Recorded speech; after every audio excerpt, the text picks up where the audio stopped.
L'ascendant Lion, en astrologie, c'est un ascendant star.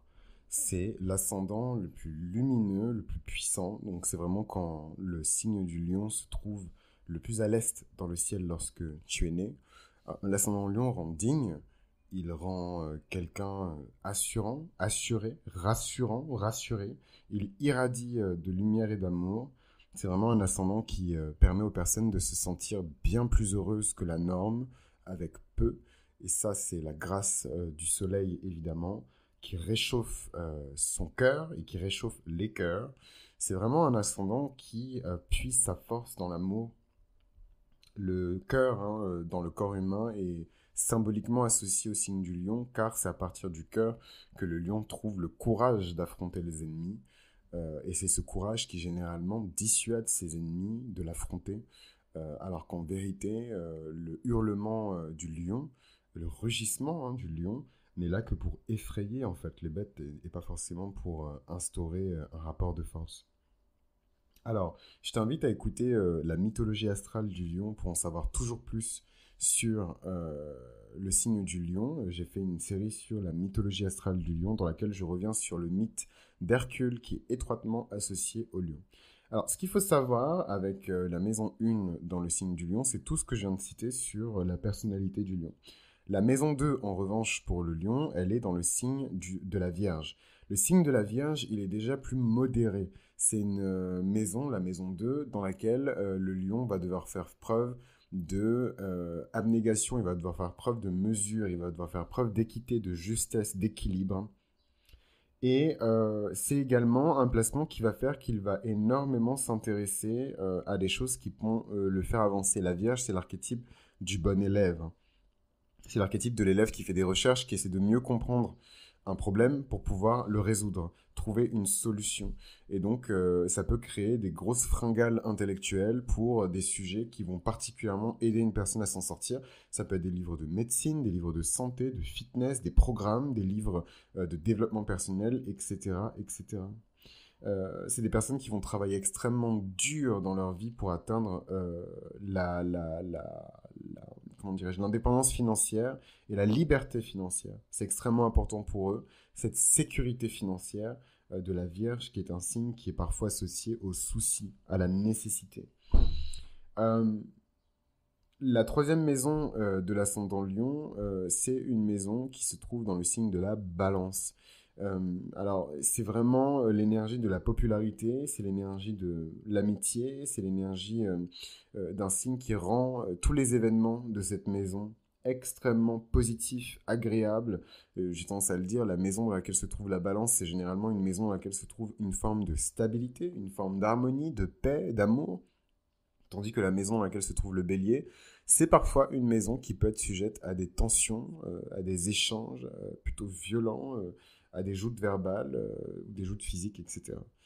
Euh, la troisième maison en balance, c'est vraiment quelque chose qui va à la fois modifier la manière dont les gens vont percevoir ta prise de parole en public, tous tes modes de communication, la manière dont tu t'exprimes, mais toi également la manière dont tu vas réagir au mode de communication des autres. Et ce sera très important pour toi de découvrir dans la personne une forme de reflet de qui tu es toi à l'intérieur de ton cœur en fait. La quatrième maison en scorpion, donc classique pour les ascendants lion, la quatrième maison en scorpion, c'est comment dirais-je? La quatrième maison en scorpion, c'est une maison qui est mystérieuse, c'est une maison qui est intense, c'est une maison qui est criblée et marquée par les expériences qui sont potentiellement traumatiques. Euh, le scorpion ici vient teinter la maison numéro 4 d'une sorte de voile de ténèbres un peu, dans laquelle de puissants secrets de famille sont cachés, beaucoup de puissance. Il y a beaucoup de familles puissantes qui ont ce placement-là. D'ailleurs, l'archétype du lion, c'est l'archétype du roi. Et en fait, quand on regarde l'archétype et la nomenclature de charte du lion, on a toutes les étapes et toutes les attributs du roi. Donc si par exemple on prend la maison numéro 1, c'est évidemment la couronne, hein, c'est l'ascendant, c'est la marque la plus visible de la royauté. La maison numéro 2 en vierge, c'est évidemment la gestion du patrimoine, c'est l'étude de la richesse, la quantification de la richesse. C'est par la maîtrise de leur richesse que les monarques ont pu se maintenir aussi longtemps au pouvoir, car tout n'est une question que de richesse euh, et de liquidité. La troisième maison, c'est la maison de la balance, c'est la maison de la diplomatie. Donc c'est par cette diplomatie qu'on peut établir la paix dans l'environnement proche, la paix dans le palais. La maison numéro 4, c'est la maison de la famille, c'est les secrets de famille, c'est les joyaux de famille, c'est la puissance cachée de la famille, les mannes ancestrales aussi, hein, une puissante présence de les ancêtres avec le scorpion en maison 4 pour les ascendants lion. Donc, c'est une maison aussi qui montre aussi une forme de blocage émotionnel, hein, qui est marquée par le traumatisme. Peut-être que tu as essayé d'exprimer dans ton enfance des énergies très émotives, des énergies très cristallines, et tu as été bloqué, condamné, enfermé, on t'a refusé ces émotions par une expérience ou par une autre. Beaucoup de tensions aussi, hein, dans la famille, des tensions qui sont liées au pouvoir. Tout ça, c'est vraiment des choses qui sont associées à l'ascendant lion avec la maison 4 en scorpion. La maison 5 en sagittaire pour les ascendants lion, c'est une maison qui permet de mettre de l'humour partout. On peut vraiment mettre de l'humour dans chaque situation. C'est l'humour, l'humour, l'humour, l'humour. Et ma mère est ascendant lion, donc c'est assez drôle de redécouvrir à chaque fois la nomenclature de chart de ma mère en discutant avec des clients qui ont leur ascendant en lion. Mais effectivement, cette cinquième maison en sagittaire, on peut rigoler de tout, on fait des blagues dans tout, tout le temps, dans toutes les situations, et particulièrement avec les enfants et les personnes qui sont jeunes. Et ça, c'est le côté très enseignant du Sagittaire. Mais avec humour, avec fun. J'aime bien me dire que l'ascendant Lion, je me posais la question ce matin en prenant ma tasse de thé. Quel serait le signe au final du professeur Bill en tête? Donc le professeur Bill en tête, c'est un personnage qui est extrait d'une série d'animation qui date des années 80, qui s'appelle Le Bus Magique, ou des années 90, je sais plus, qui s'appelle Le Bus Magique, et donc elle emmène sa classe à chaque épisode pour voyager à l'intérieur d'une goutte d'eau, à l'intérieur d'un estomac, à l'intérieur d'un atome de plomb, à l'intérieur de... Voilà. Et donc c'était hyper bien, moi j'ai adoré. Et en fait, cette cinquième maison en Sagittaire me rappelle beaucoup l'énergie du professeur Bee en tête. Et je trouve que c'est une énergie tellement bienveillante et tellement agréable, tellement fun aussi. Voilà. Donc ouais, c'est l'animateur de colo qui ne veut pas grandir, c'est euh, c'est la professeure d'école qui ne veut pas abandonner ses élèves. C'est fou quand même. Je revois même des personnages de romans que j'ai créés à partir de cet archétype. J'adore vraiment la maison 5 en Sagittaire, extrême bienveillance dans l'énergie. La sixième maison en Capricorne pour l'ascendant Lion, c'est une maison qui est plus compliquée. C'est une maison qui va marquer une forme de désolation, une forme de restriction et de limitation au niveau de la santé. Mais en même temps, c'est une maison qui appelle à la reconnaissance sociétale. C'est une maison qui appelle à l'ambition. C'est une maison qui a de très hauts standards. Une logique implacable de business qui est appliquée à tous les aspects de la vie, même les aspects les plus personnels. Une haine de l'échec, une haine de toute forme d'abandon, de position de victime ou de position victimaire. C'est extrêmement compliqué pour les gens de se considérer comme des losers quand ils ont ce placement du Capricorne en maison 6. Et d'ailleurs, comme je le dis souvent, le véritable signe et toutes les appréhensions qu'on a sur les signes, ah ben, le taureau aime bien manger. Le taureau n'est pas associé à la nourriture. Le taureau n'est pas associé à la nourriture. Par contre, la maison 2 du taureau qui se trouve dans le signe du Gémeaux ou la maison 3 du taureau qui se trouve dans le signe du Cancer peut montrer une appétence pour... Voilà, c'est ça en fait qu'il faut retenir. Donc là, pour la nomenclature de charte du Lion, la maison 4 en Scorpion, c'est les secrets de famille du roi. Et la maison 6 en Capricorne, c'est le quotidien, quoi. C'est le protocole. Voilà. C'est le protocole. La maison 6 en Capricorne, c'est le protocole. Et le protocole, il doit être respecté. C'est mon chemin où il n'y a pas de chemin. Et si tu n'es pas content, tu t'en vas, en fait. C'est vraiment voilà, le lion. Moi, je le sais en plus parce que ma mère, elle est ascendant lion. Et je suis moi-même lion solaire. Donc le double clash d'énergie léonine. Et je suis ascendant scorpion. Voilà, donc c'est ce truc de lutte de pouvoir et de my way or the highway, my way ou no way, et souvent ça se dissocie parce qu'il ne peut pas y avoir deux rois dans le même palais, en fait, ce n'est pas possible. Et il ne peut pas non plus, le prince ne peut pas gouverner tant que le roi est encore sur le trône, et la princesse ne peut pas gouverner tant que la reine est encore sur le trône. Donc c'est cette énergie de transmission d'énergie, etc. Euh, la septième maison en Verseau pour l'ascendant Lion, c'est une maison qui est angélique. Et ça, je peux vraiment témoigner parce que effectivement, tous les ascendants Lion que je connais, quand ils se mettent en couple ou quand ils sont dans une alliance ou dans un partenariat business qui les élève et qui les reconnaît à leur juste valeur, qui fait qu'ils n'ont pas besoin justement de performer.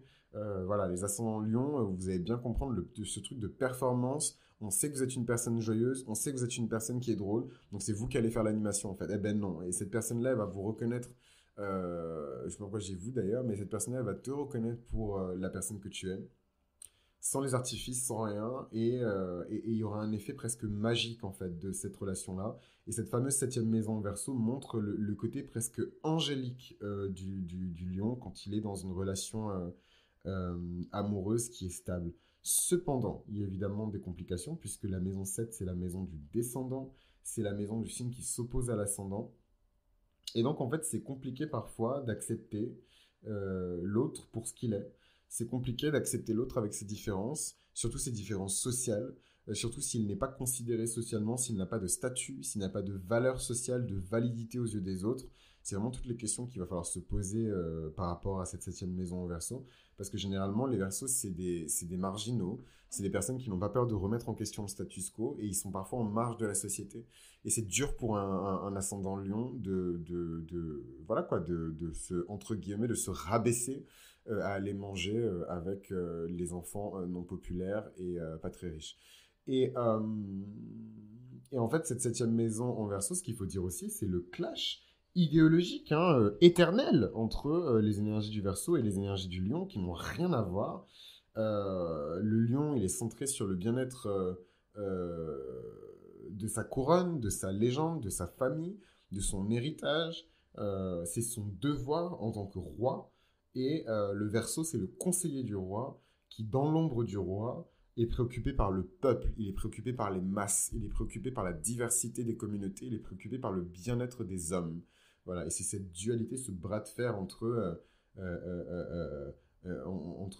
ce monarque de l'histoire de France et le cardinal qui lutte quelque part pour le bien-être des populations.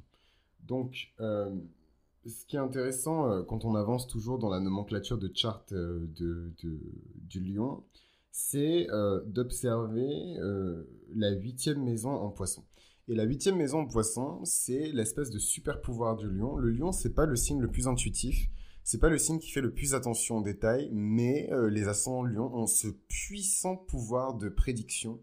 Souvent, les femmes particulièrement, hein, plus que les hommes, ont cette espèce de cinquième sens où ils arrivent parfois à prévenir les catastrophes avant qu'elles ne se produisent par le rêve. Et ça, c'est clairement la huitième maison de poisson qui donne cette capacité à l'ascendant lion, puisqu'on a ici les énergies de Neptune dans son signe féminin immutable, qui sont couplées à la huitième maison qui est historiquement associée au scorpion. Donc la question de la connexion spirituelle, de la vie, de la mort, c'est très clair pour l'ascendant lion. Maintenant, où est-ce qu'il place sa foi, c'est un autre sujet, mais c'est très clair pour l'ascendant lion. Il y a vraiment cette énergie de connexion profonde qui est nécessaire pour avoir de l'amour sincère, de l'amour qui est vrai. S'il n'y a pas une connexion qui est profonde et qui est intime, et qui est même mêlée à quelque chose de spirituel, ce n'est pas possible de se connecter réellement avec quelqu'un.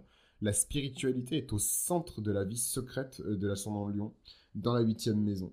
C'est son épine dorsale cachée, la spiritualité, la facette de sa personnalité qu'on ne connaît pas.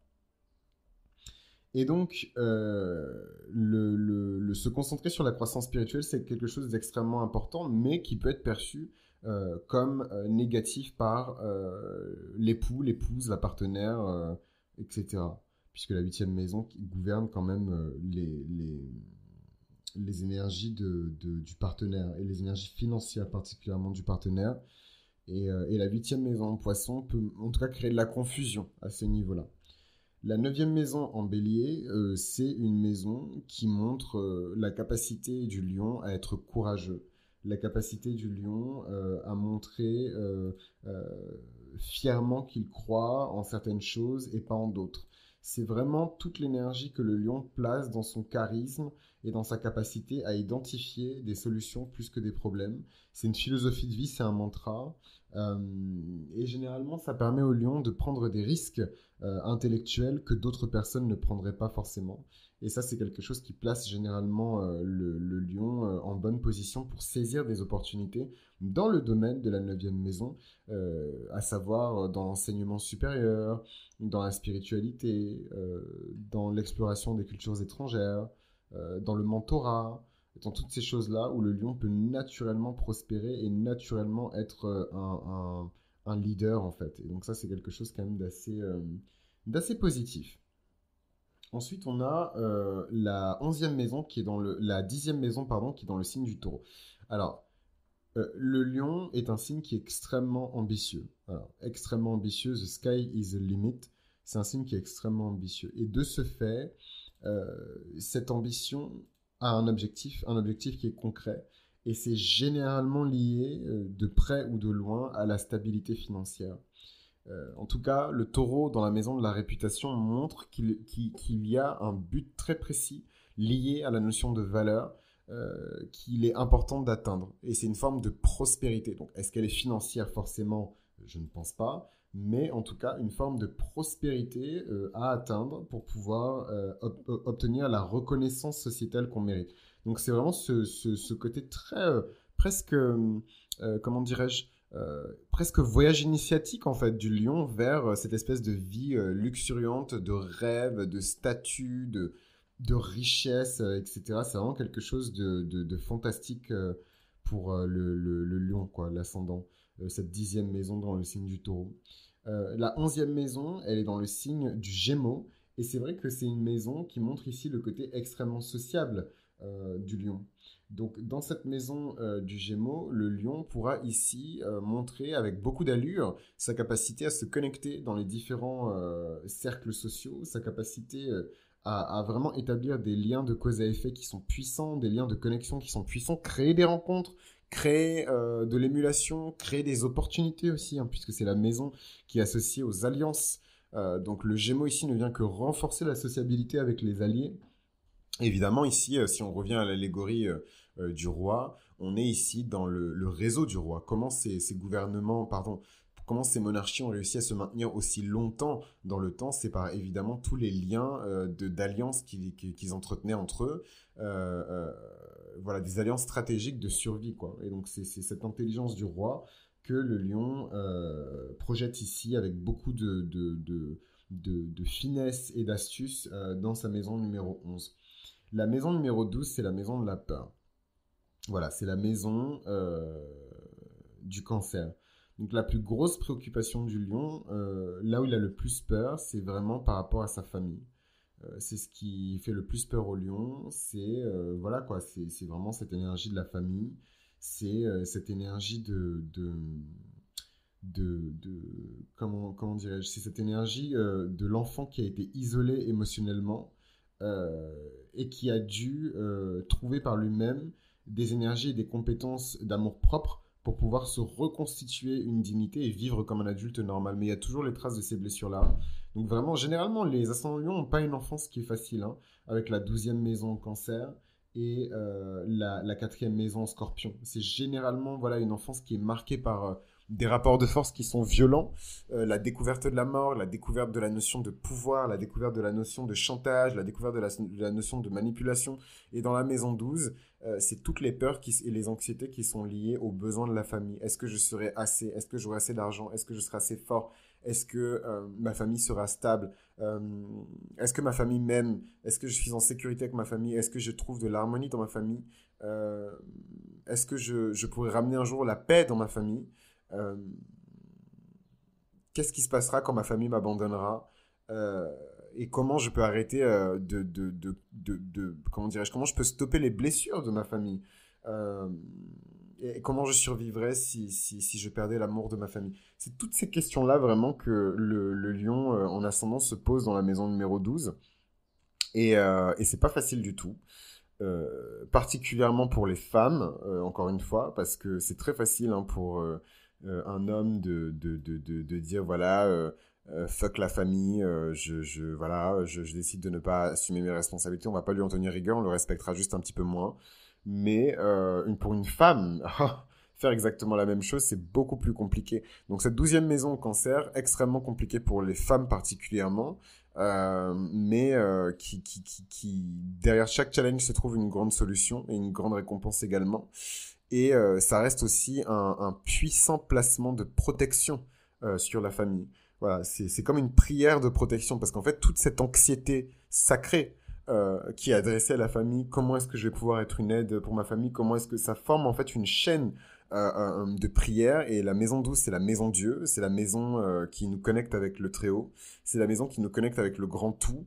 Et généralement, nos prières sont entendues dans la 12e maison. Et toute cette anxiété que l'ascendant Lion a pour sa famille se traduit souvent en bénédiction pour les bénéficiaires de cette famille, donc les enfants, les petits-enfants, etc., etc. Donc voilà, donc maintenant on va parler en détail de la position des différentes planètes dans ces maisons et du coup des spécificités de l'influence de ces planètes dans les secteurs de ta vie qui sont concernés. À tout de suite.